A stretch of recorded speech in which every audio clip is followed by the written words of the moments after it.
Welcome to Movie Recaps channel. U.S. Marshals Teddy Daniels and Chuck Owley are on a ferryboat in foggy Boston Harbor headed towards Shutter Island, an island containing a federal mental hospital for the criminally insane. They are going to the island because a woman patient named Rachel escaped the day before. Teddy is very ill, sweating and throwing up in the toilet, telling himself to get it together, it's just water. Then he looks out the window and says it's a lot of water. He goes up on deck to talk to Chuck, and it's apparent that they are new partners working for the first time together. During their conversation it is revealed that Teddy's wife died in an apartment fire several years before. Chuck is sorry he brought it up. He refers to Teddy as boss all the way through the movie, and at one point mentions that Teddy is a legend, so we know that Teddy is well known through the Marshal Service and that he is Chuck's superior. They get to the island, and the ferry captain mentions that there is a big storm coming. Teddy and Chuck meet the deputy warden, McPherson, who takes them into the mental hospital grounds. There are high walls that make it look like a prison, and electrified wire on the perimeter, but the actual buildings and grounds look almost like a college campus. There is the A building, housing the male patients, B building for the women patients, and C building which is situated on the highest point of the island, and we are told it was a Civil War fortress. It houses the most dangerous patients, and the marshals are told that under no circumstances are they to go there on their own without McPherson and Dr. Colley accompanying them. There is a brief argument when Deputy Warden McPherson requires them to give up their firearms. Teddy says that they are federal agents, but McPherson tells them that federal penitentiary law overrides that and says that they won't get through the gates with their weapons. They reluctantly give them up, with Chuck rather clumsily removing his holster from his pants, which gets him a look from McPherson and Teddy. They meet Dr. Colley, who explains a bit about the facility and psychiatry.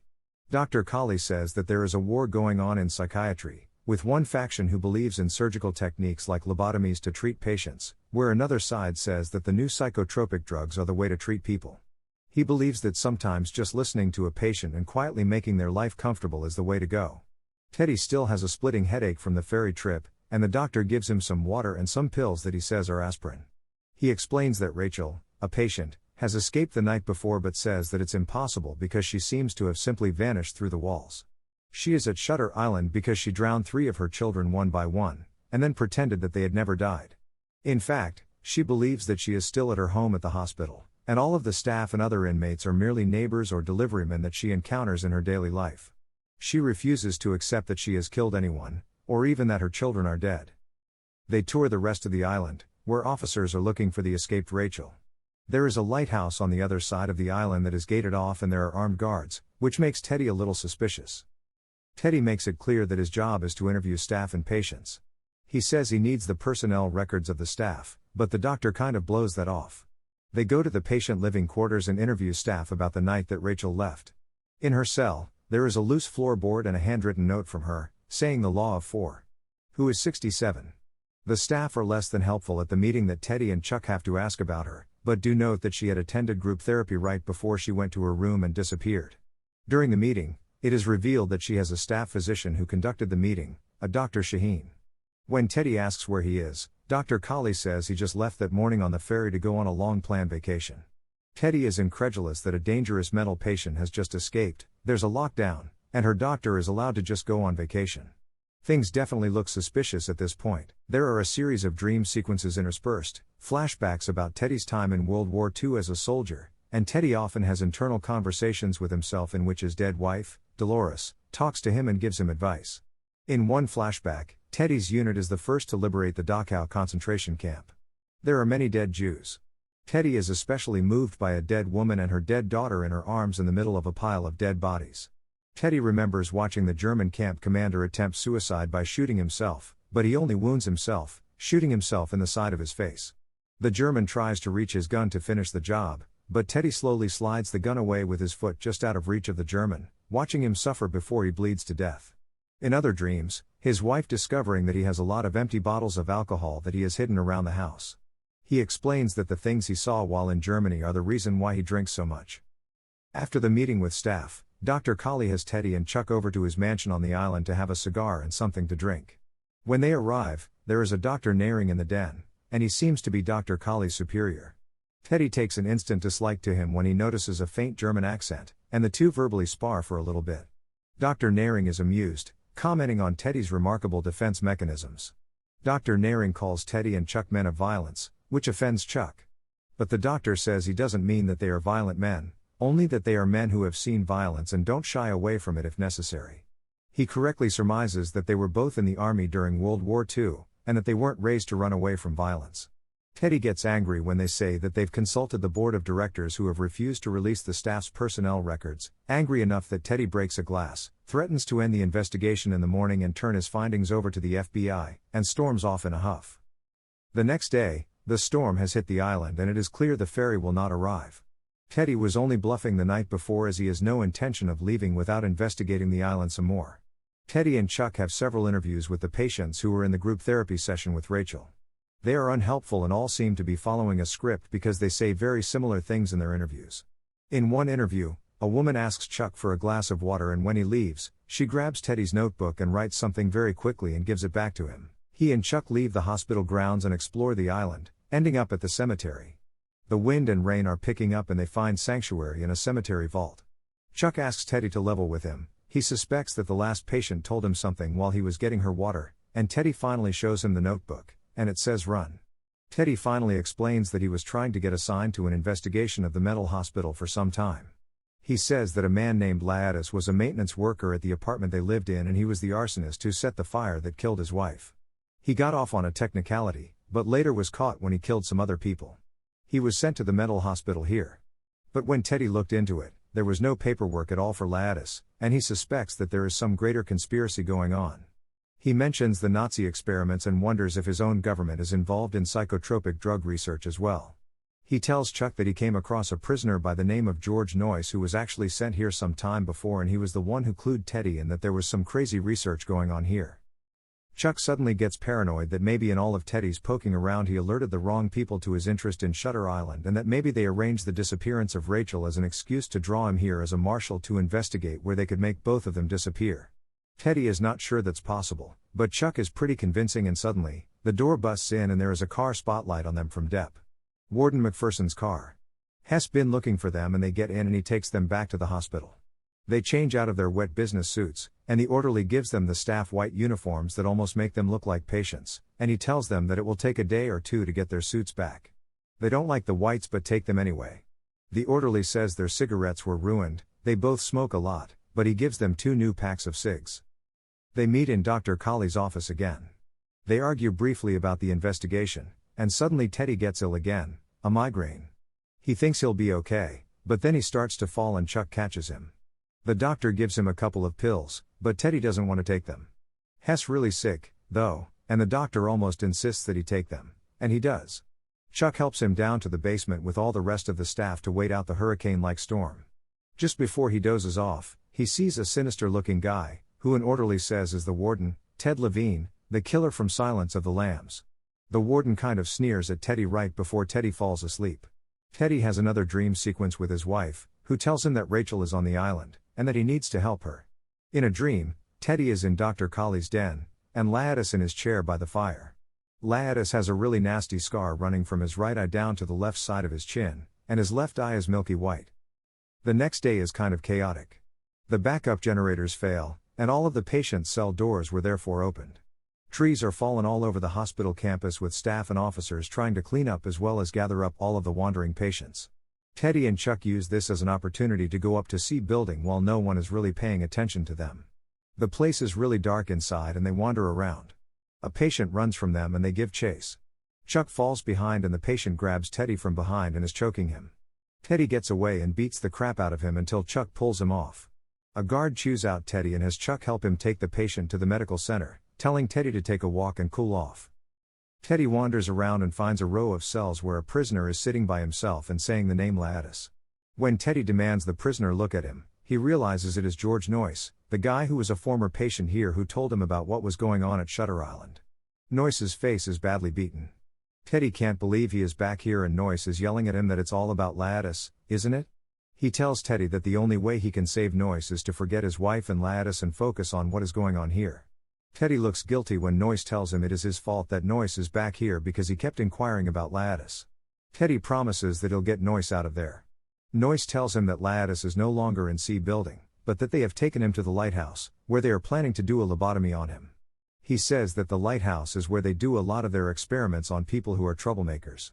Noyce questions him about Noyce, implying that he is a plant by the government to follow Teddy.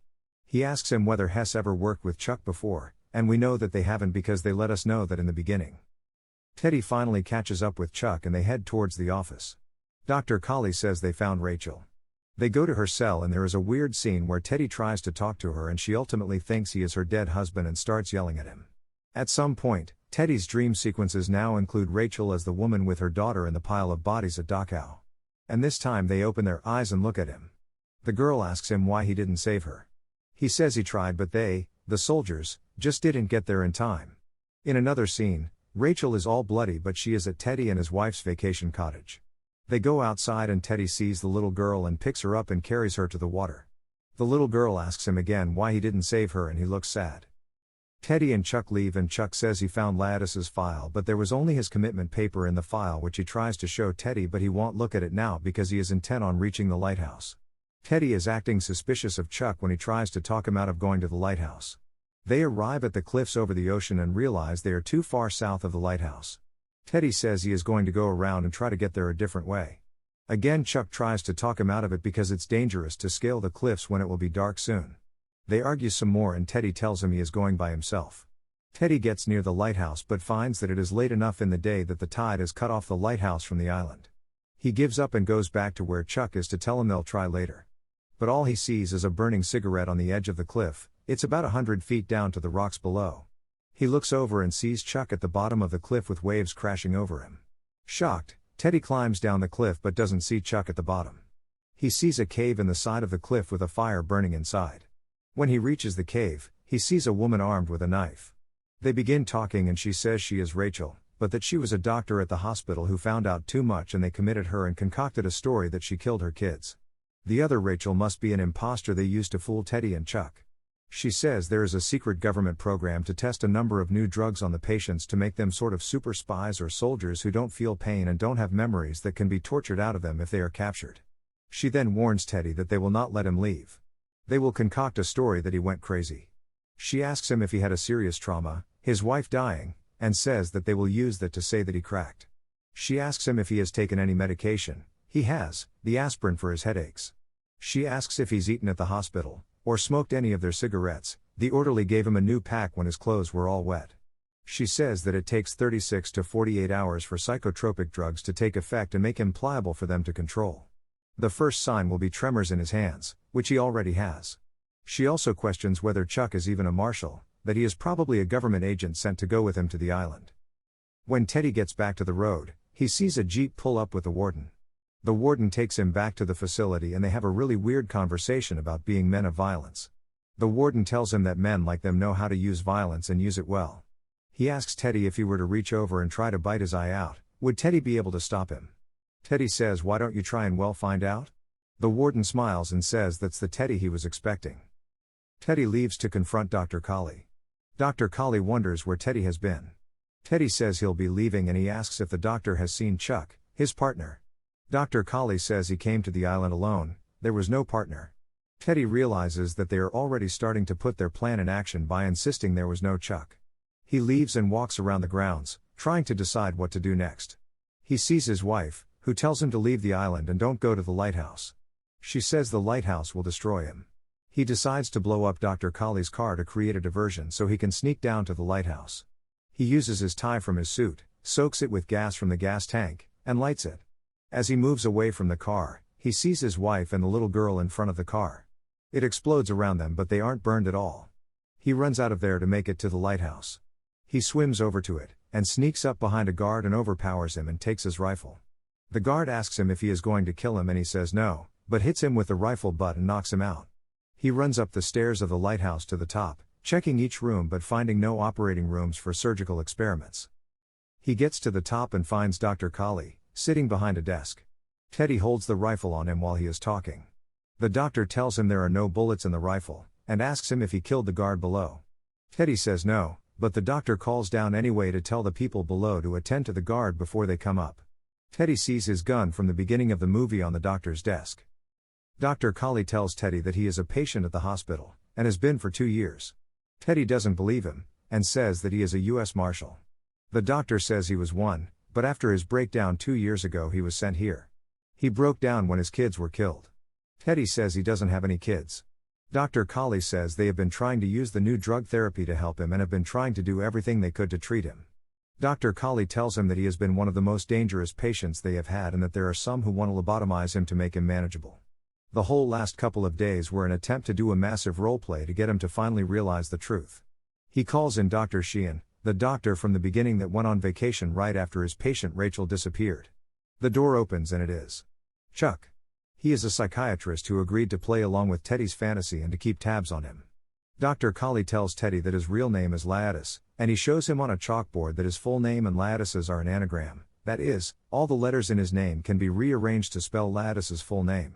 The same thing with his wife's name and Rachel's. Teddy constructed the new name Teddy Daniels to create distance from his real name. The doctor points out that Noyce was a fellow patient who Teddy attacked a few days before, and that was why he was all beaten up looking. Teddy denies this, but the doctor shows him the transcript of what Noyce said to him in the cell earlier, where he said this was all Teddy's fault.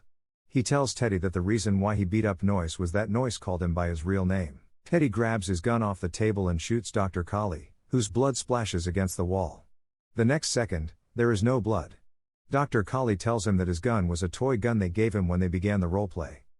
He tells Teddy that he has completely erased everything he did wrong in an attempt to make himself be the hero. We finally see a flashback where Teddy/Laetus comes home to his cottage from a week or two of chasing bad guys in Oklahoma. His wife, Michelle Williams, is acting strangely. He asks where the kids are and she says they are in school. He says it's Saturday, and she smiles and says, they're in her school and looks towards the lake. Horrified, Teddy runs down to the lake and sees his 3 children face down in the lake. He scoops them all up, crying uncontrollably and places them on the ground. Then his wife hugs him and says they should put the kids at the dining room table and have dinner. Teddy is crying and says if she ever loved him, please stop talking. She is sad now and says she loves him, and then there is a shot. Teddy looks down and realizes that he just shot his wife. She is laying there with a lot of blood on her and then she dies. Teddy now realizes that he has a choice between accepting his truth or continuing to deny it. The doctor makes it clear that if he can't accept the truth, then Dr. Colley won't be able to stop the other doctors from ordering that he be lobotomized.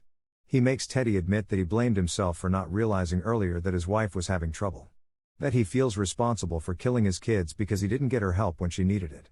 He created a fantasy world where he never killed his wife, and he never had a breakdown. The next day, he and Chuck are sitting on some steps by the hospital grounds. He asks Chuck what their next move is, as if he still believes he is investigating the hospital as a U.S. Marshal, and Chuck says, "What do you think, boss?" Chuck nods to the other doctors across the grounds, who then direct some orderlies to move towards Teddy.